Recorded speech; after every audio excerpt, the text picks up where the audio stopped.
वापस लौट कर आए तो सत्य को स्वीकार कीजिए, संगत को अंधेरे में मत रखिए, सत्य को स्वीकार कीजिए। और सत्य ये है कि आपको ये नहीं पता कि गुरुदेव के लौटने की लीला क्या और कैसे है। ऐसा इसलिए कहना पड़ रहा है क्योंकि आपको अवगत करा दें, महर्षि के लौटने का समय हो चुका है।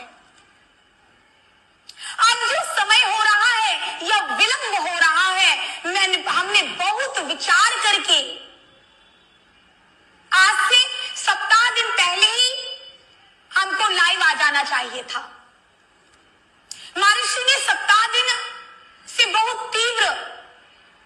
तीव्रता से अपनी वाणी, अपना उद्घोष प्रारंभ कर दिया था। और महर्षि ने कहा कि जैसे तू एक समय पर मेरे कारवां को लेकर के संसार का त्याग करके निकल पड़ी थी और तूने बढ़ चढ़ कर इस संसार रूपी कारावास को, एक तो वह कारावास था जहां हमने एक समय कार्य किया था और मूलचूल परिवर्तन हुए थे, उसके साक्ष्य मौजूद है। आप जाकर के उस साक्ष्य को निकाल करके देख सकते हैं। आप सभी लोग साक्ष्य मौजूद है। रोल मॉडल था जेल नंबर 6, जिसकी स्पिरिचुअल एम्पावरमेंट के प्रोग्राम को मां सुतोषामरी ने कभी देखा था। और उस कारावास से निकल करके मां सुतोषामरी ने, यह संसार भी एक जेल की कारावास की तरह ही है। मनुष्य इसमें ऐसी बेड़ियों से जकड़ा हुआ है, ऐसे मोह लोभ अहंकार, ऐसे विकारों में जकड़ा हुआ है और केवल अपने स्वार्थ जीवन को भोग रहा है, जिससे मुक्त होना असंभवगामी है। गुरुदेव ने एक ऐसे सन्यासियों को खड़ा करने के लिए मजबूती से अब संपूर्ण